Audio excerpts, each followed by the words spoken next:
Hello, नमस्कार। मेरा नाम दलबीर है और मेरे इस यूट्यूब चैनल में आपका स्वागत है। मेरे इस यूट्यूब चैनल का नाम इंडियन टेक्निकल फार्मिंग है और आज मैं आपके लिए खेती से जुड़ी एक नई वीडियो लेकर आया हूं।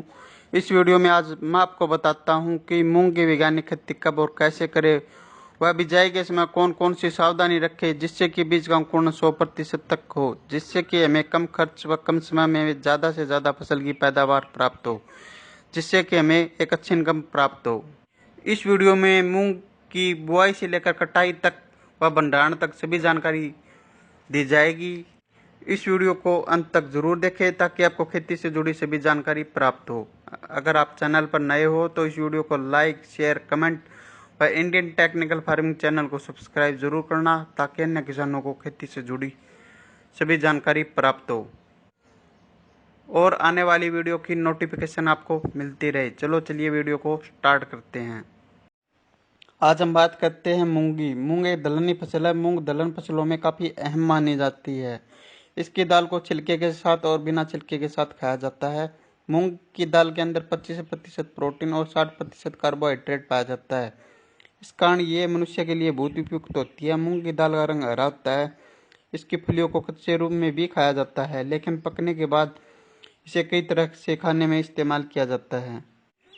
मूंग की खेती ज़्यादातर खरीफ के मौसम में की जाती है, जिसके लिए बलुई मिट्टी सबसे उपयुक्त होती है। इसके पौधों को सामान्य बारिश की जरूरत होती है, लेकिन फलियों के पकने के दौरान होने वाली बारिश इसकी पैदावार को अधिक नुकसान पहुंचाती है। फलियों के पकने के दौरान बारिश के होने पर फलियां फट जाती है।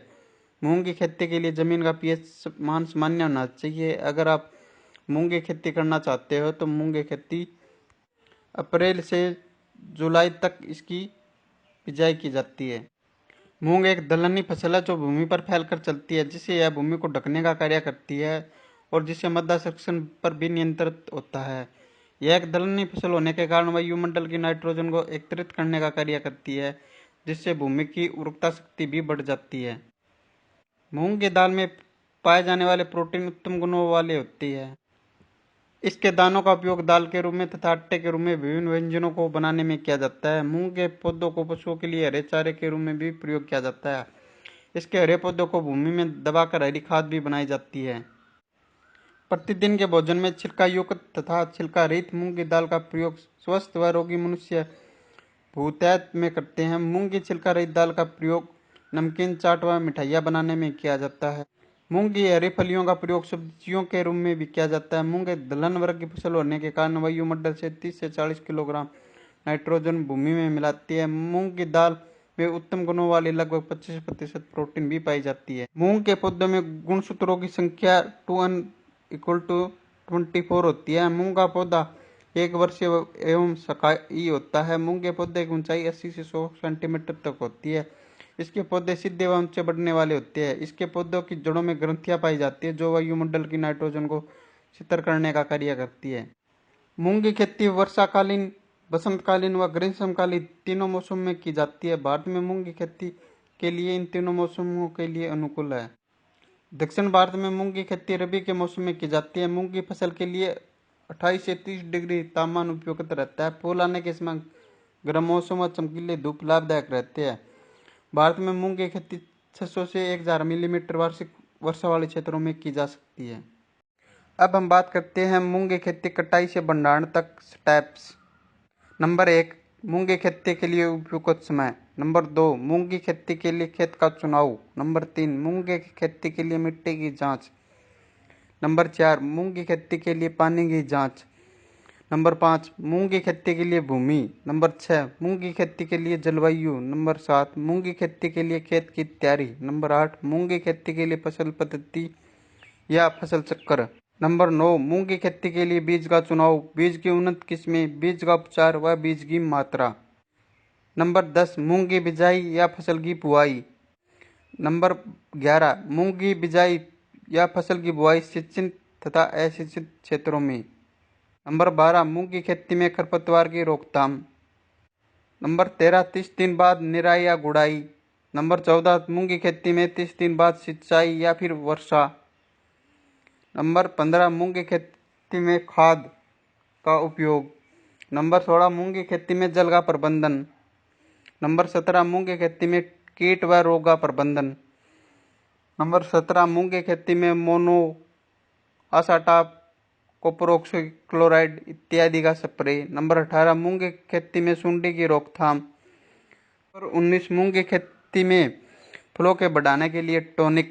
नंबर 20, मूंग की खेती में फूलों को झड़ने की रोकथाम के लिए उपयुक्त टॉनिक। नंबर 20, मूंग की कटाई, फिर मूंग की कटाई, फिर उस मूंग का भंडारण। ये मुख्य स्टेप है जो मूंग की खेती में उपयोग किए जाते हैं। फसल लगभग 60 से 65 या 70 दिनों में तैयार हो जाती है। ये मूंग की वैरायटी पर निर्भर करता है कि आप कौन सी वैरायटी किस समय लगा रहे हो। अब हम बात करते हैं मूंग की बिजाई के लिए उपयुक्त समय। मूंग की बिजाई का उपयुक्त समय अप्रैल व मई महीना होता है। बाजार में मूंग की बहुत सी वैरायटियां उपलब्ध होती है।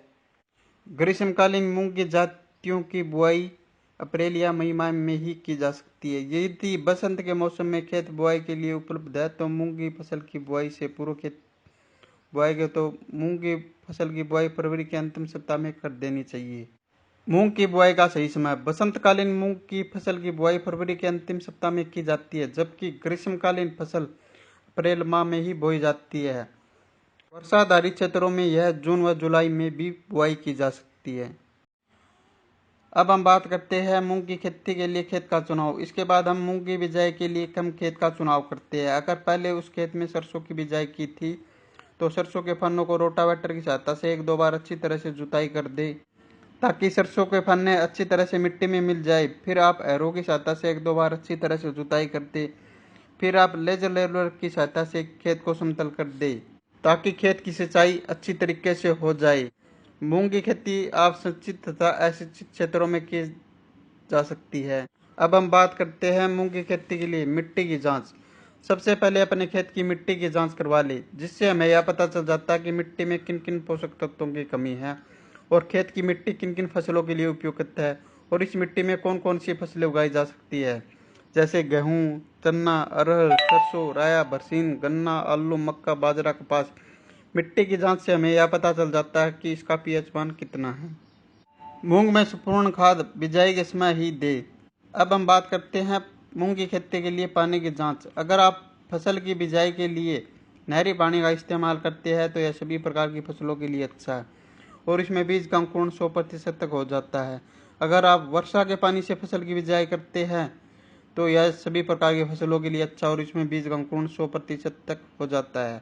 अगर आप ट्यूबवेल के पानी से फसलों की बिजाई करते हैं तो आप इस ट्यूबवेल के पानी की जांच करवा लें। अगर ट्यूबवेल का पानी पीने में मीठा है तो इसमें पानी का पीपीएम ज़्यादा हो सकता है और बीज अंकुरण के समय यह एक समस्या बन जाती है।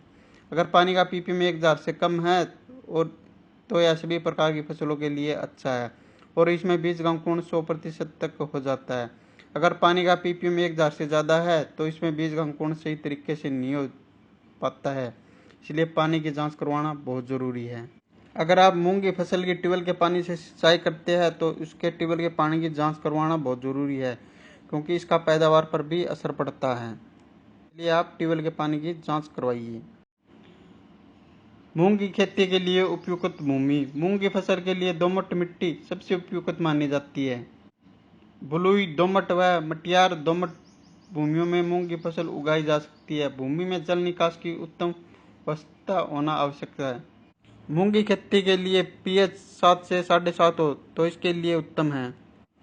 मूंग की खेती के लिए जलवायु। मूंग के लिए नम व गर्म जलवायु की आवश्यकता होती है। इसकी खेती वर्षा ऋतु में भी की जा सकती है।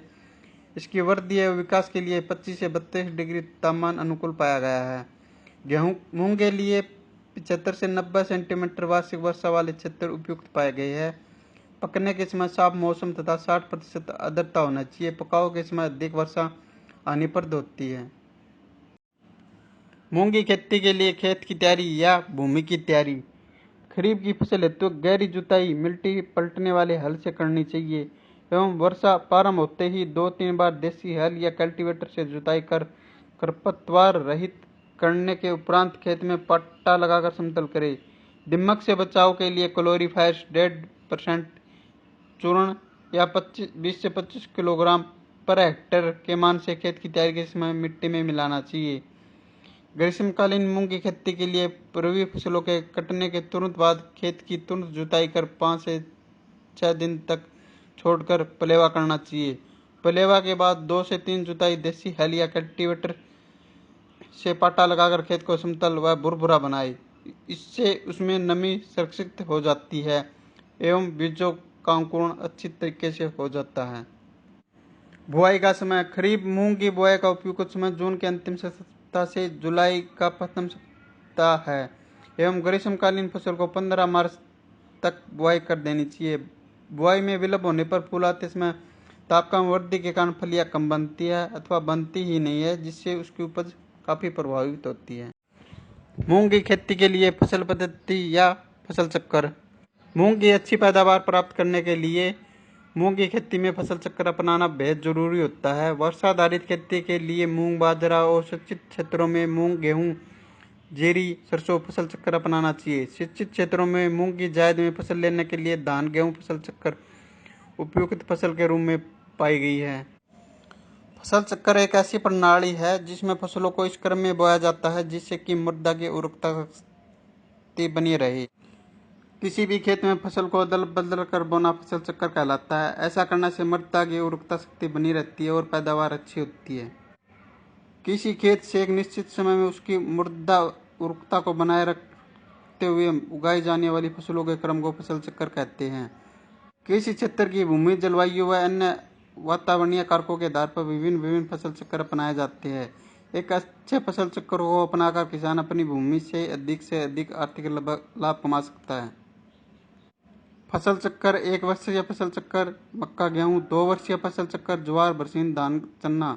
फसल चक्कर के प्रकार। खरीफ की फसलों में अपनाए जाने वाले फसल चक्कर, रबी की फसलों में अपनाए जाने वाले फसल चक्कर, जायद की फसलों में अपनाए जाने वाले फसल चक्कर। फसल चक्कर के सिद्धांत। उथली जड़ वाली फसलों के बाद गहरी जड़ वाली फसलों को उगाना चाहिए। अधिक खाद की आवश्यकता वाली फसलों के बाद कम खाद की आवश्यकता वाली फसलों को उगाना चाहिए।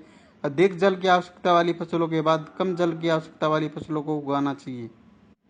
फलीदार फसलों के बाद अफलीदार फसलों को उगाना चाहिए। कृषि साधनों का उपयोग समतापूर्वक ढंग से करना चाहिए। भूमि कटाव से प्रभावित क्षेत्रों में फसल चक्कर में फसलों में वृद्धि होती है। फसल चक्कर के लाभ। मृदा की उर्वरता शक्ति में वृद्धि होती है तथा मृदा के भौतिक, रासायनिक, जैविक गुणों में सुधार होता है। सघन फसल चक्रों को अपनाने से भूमि में जीवांश में पदार्थ की मात्रा में वृद्धि होती है। उचित फसल चक्र को अपनाने से भूमि में पनपने वाली विभिन्न बीमारियों के प्रभाव में कमी आती है।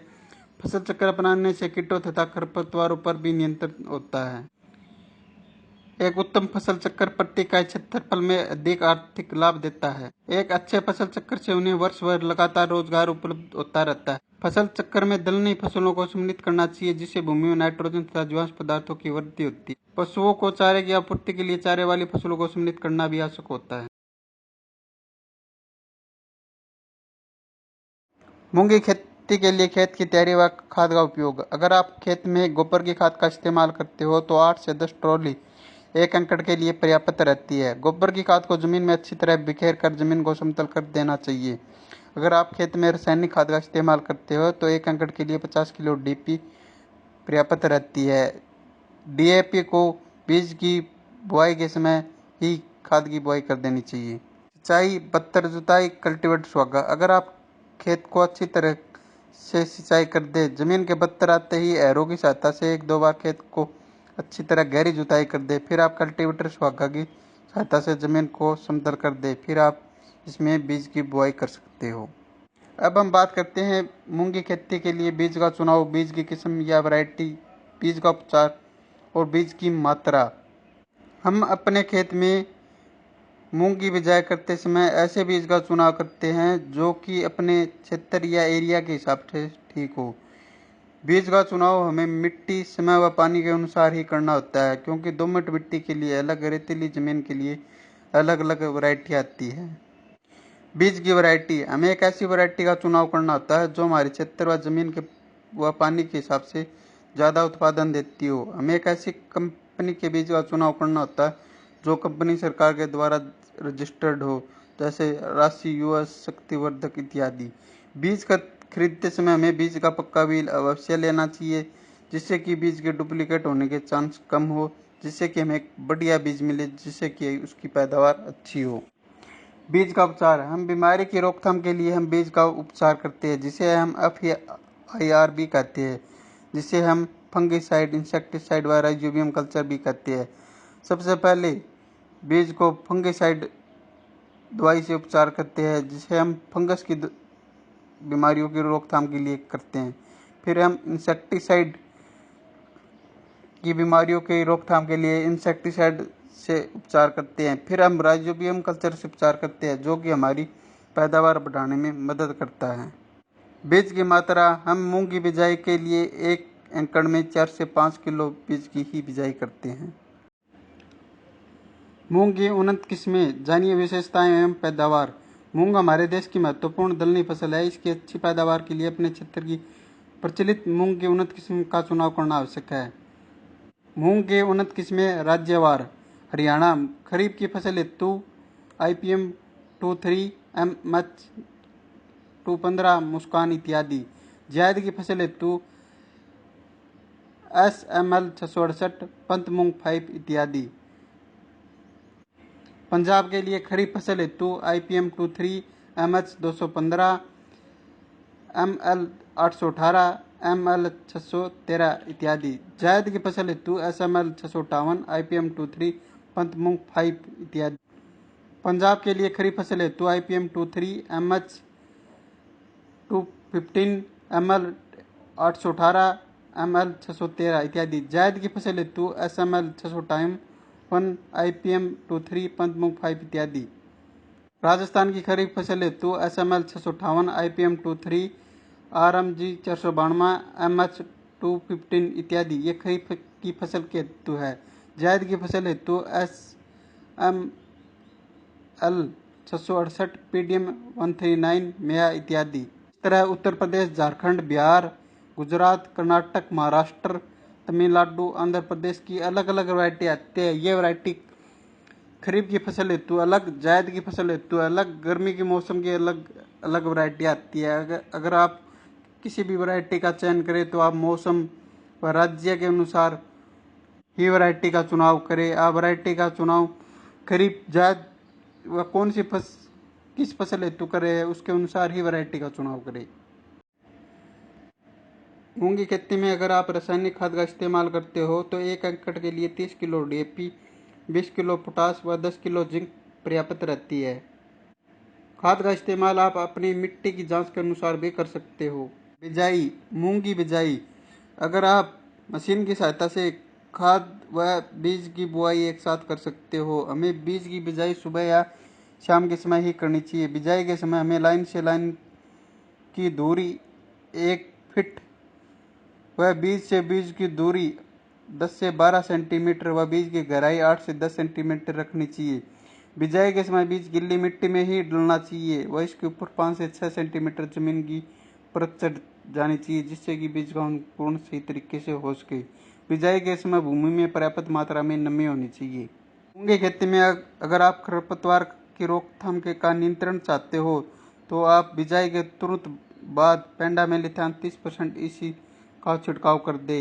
1 एकड़ के लिए 500 मिली दवा का 250 लीटर पानी में घोल बनाकर उसका 1 एकड़ में स्प्रे कर दे।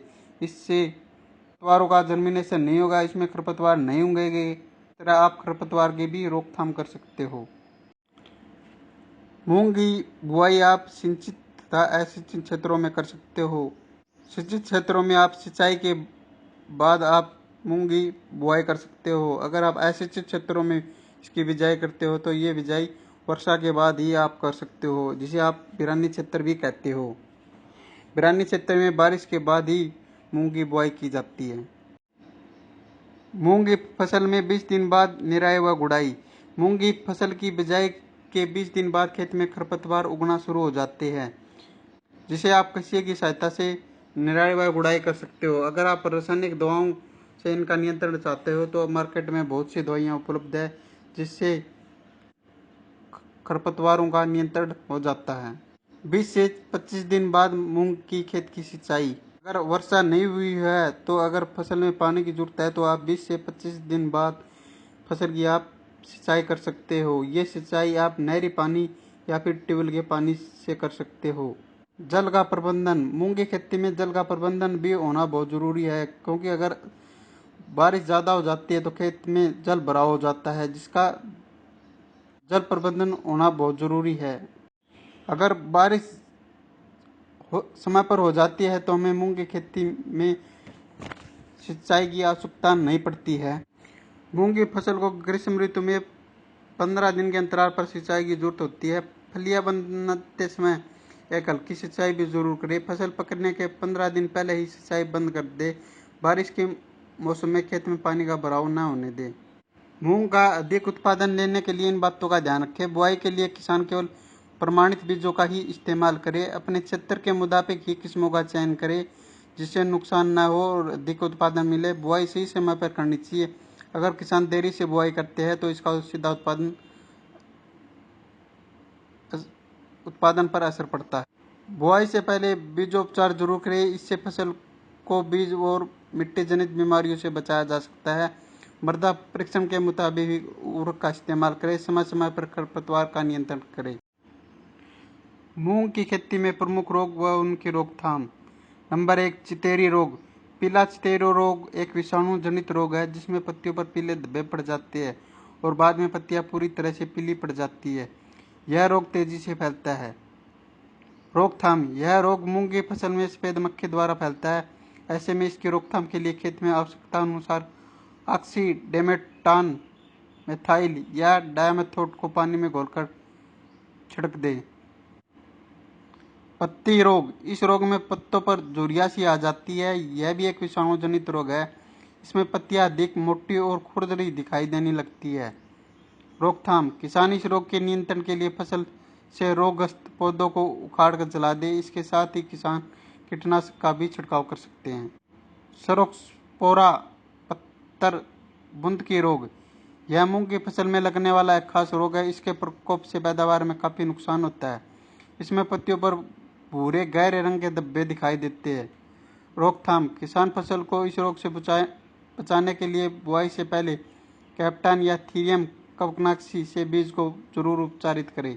चूर्णी फफूंद रोग। इस रोग में पौधों की निचली पत्तियों पर गहरे धब्बे पड़ जाते हैं और बाद में पत्तों पर छोटे छोटे सफेद बिंदु दिखाई देने लगती है और बाद में ये छोटे सफेद बिंदु बड़े सफेद धब्बे बन जाते हैं। आपको बता दें कि यह रोग गर्म या शुष्क वातावरण में तेजी से फैलता है। रोकथाम। किसान इस रोग के प्रकोप से पौधों को बचाने के लिए घुलनशील गंधक का इस्तेमाल करें। रोग का प्रकोप ज्यादा होने पर आवश्यकता अनुसार कार्बेंडाजियम या कैरोथेन को पानी में घोलकर छिड़क दे। पर्ण संकुचन रोग। इस रोग में पत्तियों का विकास रुक जाता है। पत्तियों में पोषक तत्वों की कमी आ जाती है। नित्यजातन मूंग की उपज में कमी आ जाती है। यह भी एक विषाणु रोग है। रोकथाम।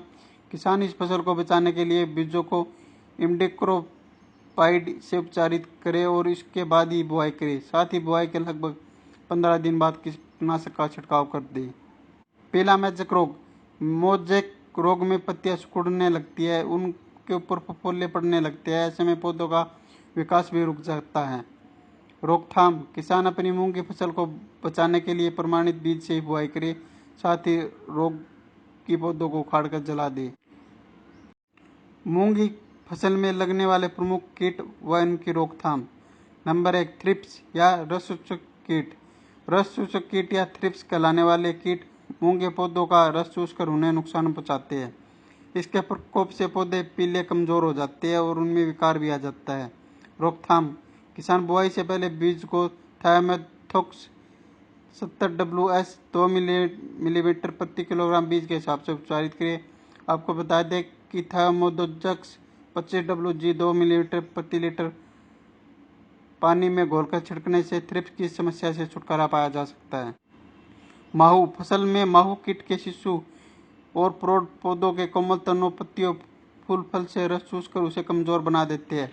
रोकथाम। किसान इस कीट से फसल सुरक्षा के लिए डायमेथोट 1000 मिलीमीटर प्रति 600 लीटर पानी या इमिडाक्लोप्रिड 17.8 असल प्रति 600 लीटर पानी में 125 मिलीलीटर के हिसाब से प्रति हेक्टेयर में छिड़काव करें। सफेद मक्खी। सफेद मक्खी एक भूभक्षी कीट है जो फसल को शुरुआती अवस्था से लेकर आखिरी अवस्था तक नुकसान पहुंचाता है। इसके प्रकोप से उत्पादन में कमी आ जाती है। रोकथाम। माहू कीट नियंत्रण की विधि का इस्तेमाल किसान इस कीट से भी छुटकारा पा सकते हैं। मूंग की फसल में आप कीट की रोकथाम के लिए इमिडाक्लोप्रिड मोनो या टाटा का असाटाप भी उपयोग कर सकते हो। मूंग की फसल में फंगस की रोकथाम के लिए कॉपर ऑक्सीक्लोराइड का उपयोग करें। अगर खेत में खाद की कमी दिखाई दे तो आप NPK 19-19 का भी छिड़काव कर सकते हो। अगर खेत में फूलों की संख्या कम है तो आप प्लानोफिक्स कल्टार जैसे टॉनिक का उपयोग करें, जो कि फूलों की संख्या में भारी वृद्धि करता है और फलों का झड़ने से भी रोकता है, जिससे उपज में भी वृद्धि होती है। प्लानोफिक्स एक प्लांट ग्रोथ रेगुलेटर टॉनिक है जो पौधे तथा फूलों की संख्या में भारी वृद्धि करता है, जो फूलों को झड़ने से भी रोकता है, जिसके उपयोग से उत्पादन में वृद्धि होती है। आप 1 या 2 स्प्रे मूंग की फसल में जरूर करें।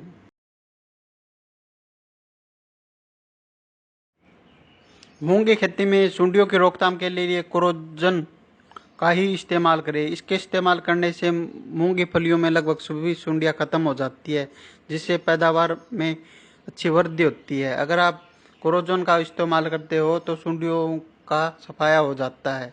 इस तरह आप सुंडियों की रोकथाम के लिए कोरोजन का ही इस्तेमाल करें। मूंग की फलियां पकने के बाद मूंग की कटाई शुरू हो जाती है।